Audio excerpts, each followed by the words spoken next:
Hey, I'm DJ Sixsmith. You're watching The Sit Down. Time to have a couple of laughs. April Macie's here with us. Oh, I'm ready to give a couple of laughs. Look at the firm handshake. Gotta go with that as well. We mean business here. Sturdy. That was real sturdy. How's everything going? It's really good. Yeah? It's good really to have good. you in New York. Yeah, no, I'm happy to be here. I just paid like $400 for a dinner last night. And you guys are foolishly expensive. How many people did you go out to dinner with? Three. You guys had some drinks? No drinks, and it was a Where'd you wildly go? expensive meal. Just some just regular, a nice spot? just a nice spot Yeah. with seafood. Yeah, well, seafood Yeah. you're gonna start paying up. Yeah, but again, you're like, can we just have like aggressive. a little aggressive? It was aggressive. I mean, $400 for seafood, like, we just scale it back a little Yeah, like bit. bring it back. Yeah. Hey, but at least you got a Netflix special with No, all I your do. different That's friends. what we were all spending that Netflix cash. Like just blowing Like, it's through my it. Just time. blowing Seafood, through it. yup, let's do this thing. I can afford it now. So what's it been like for you, for someone that's toured and done comedy for such a long time, to have a whole new pocket of people being like, oh, I know who April is now, and she's hilarious. Oh, What's it's it been like? exciting. I'm Yeah. empty on the inside, so I need a tremendous amount of You need that validation. ego boost there? Yeah. That's what we do it for, right? Like you need to fill that self-esteem pocket. Totally. It's like a bucket with a hole. It just falls out the bottom, and then you need to keep putting it back in. Just keep refilling it the whole time. Keep refilling that bucket. Yeah. Well, I think it's so cool that Tiffany Haddish opened the door for all you guys because, again, we were talking off camera, like, you can be doing the thing, but just having people think about you and being front of mind is such a difficult thing. So what was it like being presented with this, and how have things kind of changed for you? Well, I feel like I knew she was a star. Like 2011, I have an email to a manager, like it was my old manager, and I was like, this chick's a star. Like, you know, sometimes you watch somebody and there's like a gleam in their eye, just like a certain presence, and I'm like, how did I know? But it took the industry. It's pretty fascinating, right? It is. I feel like as a comic, you have a better idea. It's not, there's somebody on stage where they're like, this person's a dullard, and you start looking around the room to see when they're going to get the light. And I feel like those are the people often the industry kind of elevates. And I'm like, didn't you see the person with star quality for years? Yeah, some people fit a certain mold, or they work with a certain narrative, and it's like, here's Tiffany, and she'd been doing the thing for a long time, and then forever. finally a couple people are like, yes, we're going to make this person a big deal. And then people are like, oh, overnight success. And you're like, no, it's 23 years later. She's been doing it for a long time. Since she was 15 years old, since a baby. Yeah, and you have to put in that work. You know, as a comic, like, it takes years and years. 10,000 hours. Yeah. Well, somebody told me a long time ago, they're like, oh, it'll take you 10 years to start to find your voice. And you know, when you start, you have an ego, you're like, not this lady. Yeah, you're like, no way, no, I'll be that person that everybody's talking about that hit it young. I'm going to be the one anomaly. And then you hit 10 years and you're like, this is... That makes sense. I'm just figuring it out, starting. So when did you get the comedy bug? How old were you? Like, I never knew it was something as a woman that I could do or make a living doing. Yeah.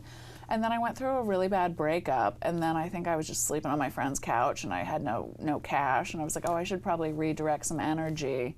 And my therapist and my dad's like, you really don't have any skills. Oh, you're like, thanks, Dad. Okay. He was like, you're funny. You've always been funny. And he was like, I think stand-up's your calling. And I think my therapist at the time was like, I just tried to make him laugh. Like, I was never really trying to work through issues. So I just want to like entertain and pay him to do that. And he was the other one that was like, you should really just give it a try. That's really And interesting. then I started doing it. It was probably 2002. Okay. And then No, I mean, you've been doing it for a while. A long time. And then I was at the Comedy Store, and I signed up for this open mic, and I didn't even have any material, because you used to go, and you would put your name in a hat, and then you would come back that night, and they would pull a number, and then the numbers, like 1 to 20, that would perform the following week. So within that week, I was like, I better write a few jokes. But you only had 3 minutes, so it wasn't like it was that much time to fill. And I brought friends, and I really believed I was a star. And then the next time, no friends. And you're like, oh boy. Real tinker. It was a real Was it at the thumbs store down. again, or was Comedy Store? okay. Real stinker. Yeah. Like humiliating, where you go, oh God. Like no just laughs? Nothing. I That's mean, brutal. it's funny because there's times, like 17 years in, like you're a certain level of always good. It's always consistent. Right. And then every once in a while, it'll be like once every year, you get one of those shows where you're like, I didn't even know I could do that bad You're like, that anymore. sucked, yeah. Wow. But that humbles you and brings you back to reality and be like, I kind of have to keep working at this thing no matter what. Well, you know, my husband lives in Italy, so I've been doing shows in Europe. Like I've done what's that some. like?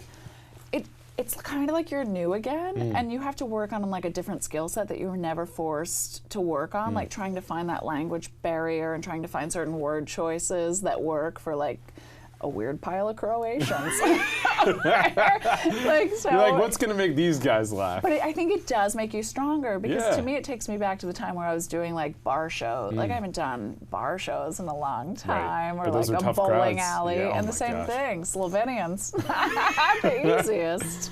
So, where are some of the weirdest places you've done shows? This one I did for this. It was like a prince, like an Arab prince, and it was like a prince and like 100 prostitutes in the Seychelles.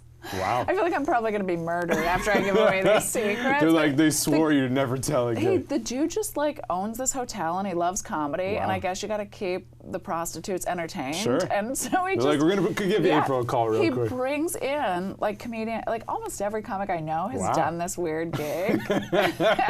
It's like amazing. You're in a beautiful resort in the Seychelles and you're eating like sizzling steak off hot rocks. Hey, and there you you go. do 30 minutes and you never get to meet the dude. You're like ushered in a back door. Wow. Like, just like help, and then he scurries you away with your pile of cash. Well, I'm sure it's pretty funny, like when you realize that other comedians had done that before, because you're talking like, oh, you've done New York, St. Louis, like, you done the gig in the Seychelles, and you try to get on it, and you're like, I want that gig. Like, pretty sweet gig, right? It's a good gig. It pays really well. You only do 30 minutes. You're a little terrified. You can't talk about religion. Will I make it out of here? Yeah, no religion, right? Like he probably owns Emirates, and you're like, you're not flying home.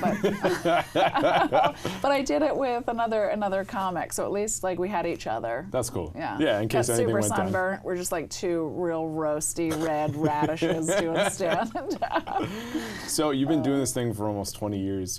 It's crazy to think that. I know. As you're building it out, when do you start to get more confident that you're like, all right, I'm not just doing bar shows, like I'm really starting to build this thing? Well, I got lucky. Like I got the Montreal Comedy Festival, and I'd only been doing comedy. I was a new face after 2.5 years. Oh wow, that's big. I had a lot of confidence in the beginning. Like I wrote agents after 6 months this letter. I was like, I'm young, beautiful, talented. I was like, that's as rare as a thin person in the Midwest.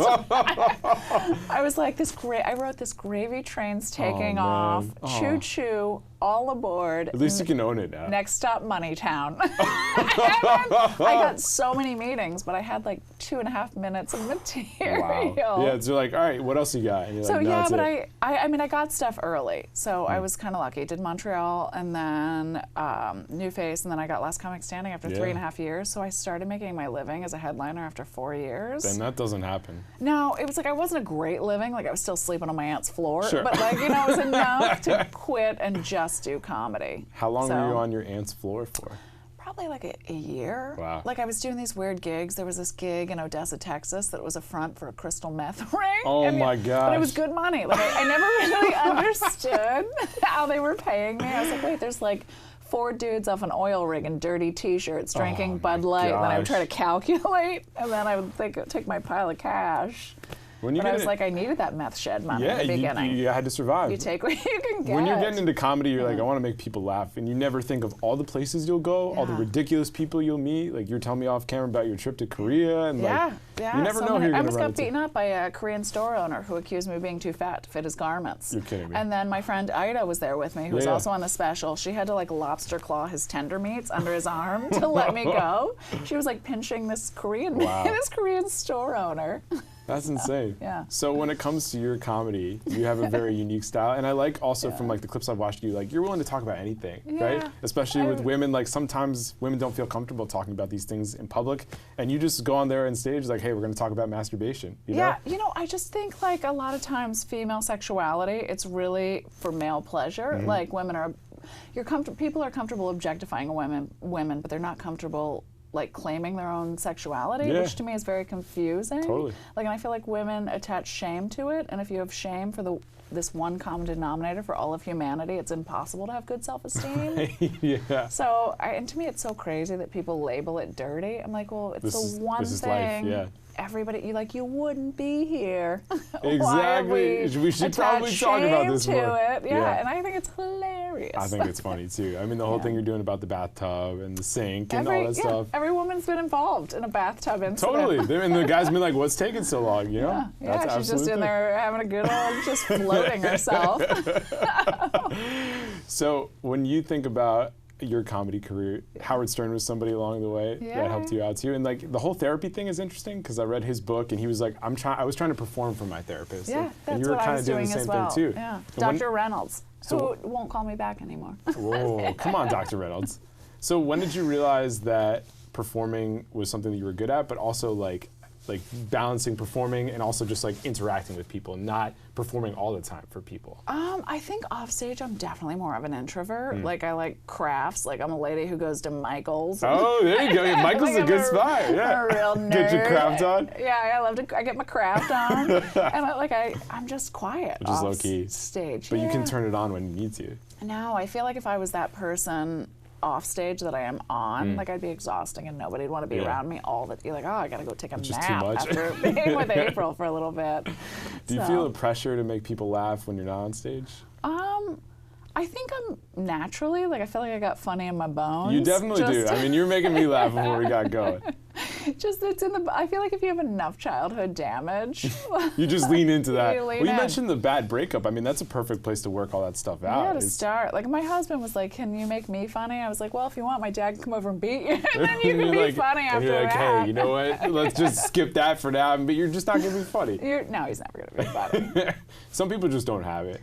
Like you try to explain to him, like every once in a while he'll be funny, and I'm like, oh, so this is why this was funny, and he can't recreate it. It's like my mom's funny on accident. Yeah, like for me, I would say situationally, I Yeah. can hit with a few things, but if I try and tell a funny story, it doesn't hit at all. No, I think I've been a good storyteller Well, since I was a little kid. Yeah. And then I remember like the one time I think I was at like a Christmas party and I was just dancing for like the family members. And I came over like, Mom, I'm thirsty. And she goes, why don't you sit down? I was like, no, they need me to perform. So I feel like I've always been that. And Mom's like, whoa, okay. Get out I'm there. just going to let this tiger go. Here I am. And how old were you at that point? Probably like 5. Wow. They need me to perform. They need me to perform. They you had some couldn't live awareness of that. without it.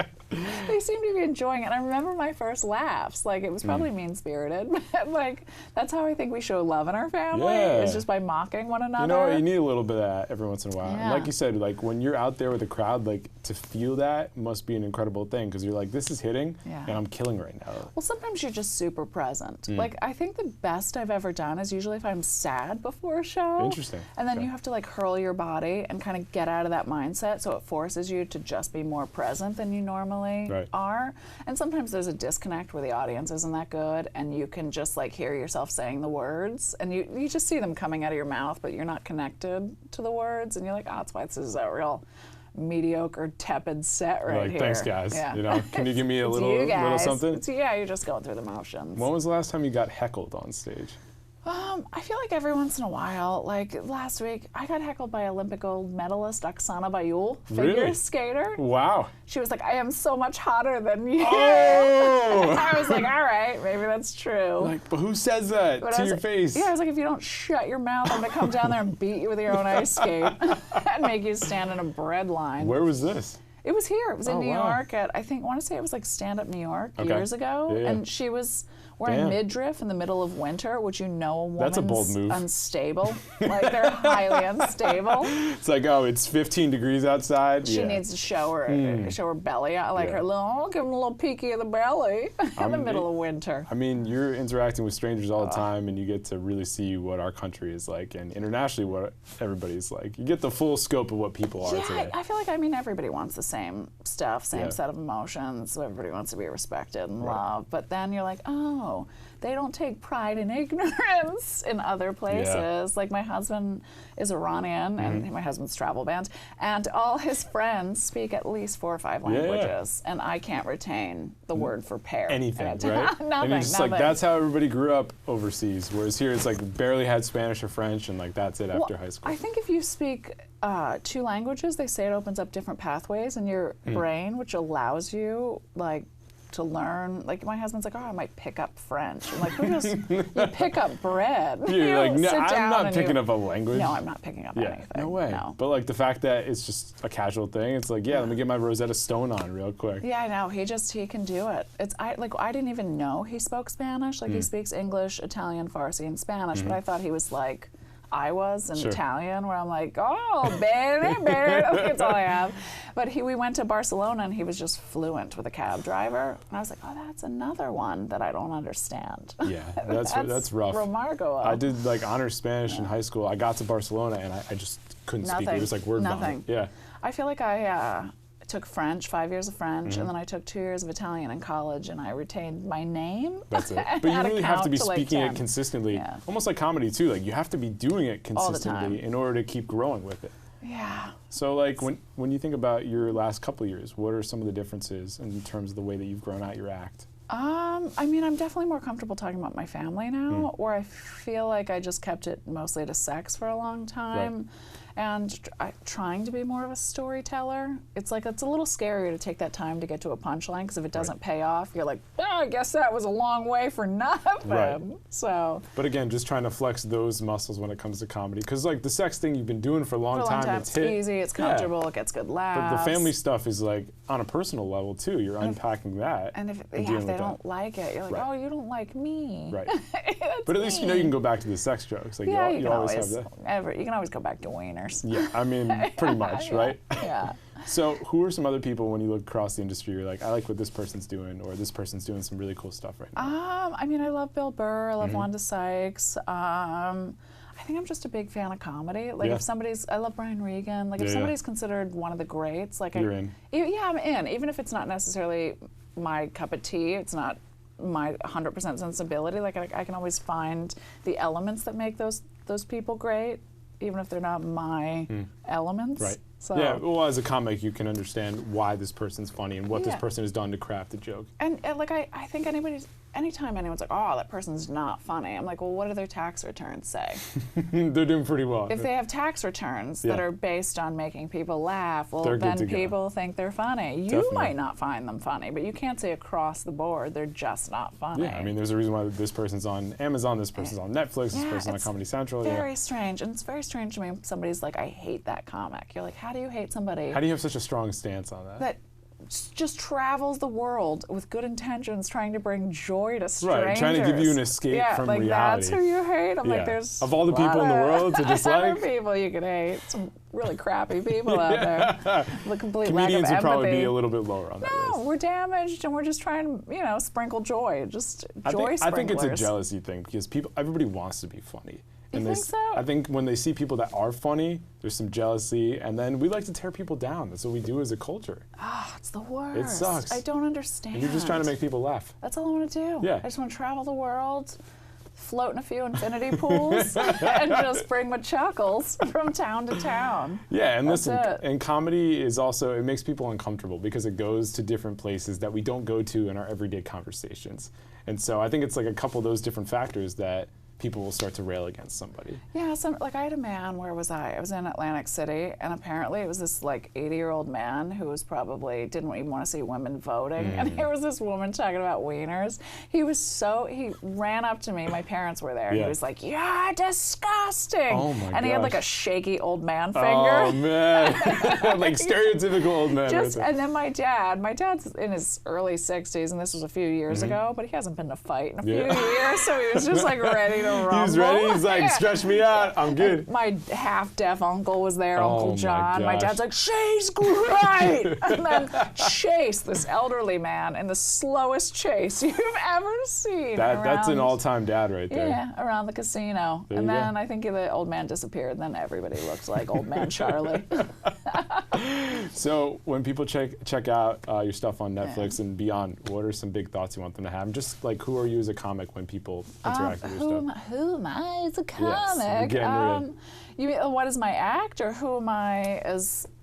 A little bit of both. A little bit of both. Yeah. I mean, I talk about family, just my dysfunctional family. I talk about my Iranian husband who can't get in the country. I have to fly every month back and forth to Italy to see my husband. I'm not really a political comedian, but I could, because it's hard now. It is, and a lot of people are doing it also. You're polarizing an audience, and I think I like to empower ladies one wiener joke at a time. So I like to think, that's your niche right there. yeah, no, I like it. I like it. No, you hit with it for sure. It's fun. April. Thank Thanks you so much. much. Really nice to meet Sturdy you. handshake. Check her out on Netflix. She's got great jokes. That's April. I'm DJ. We'll see you next time here on The Sit Down.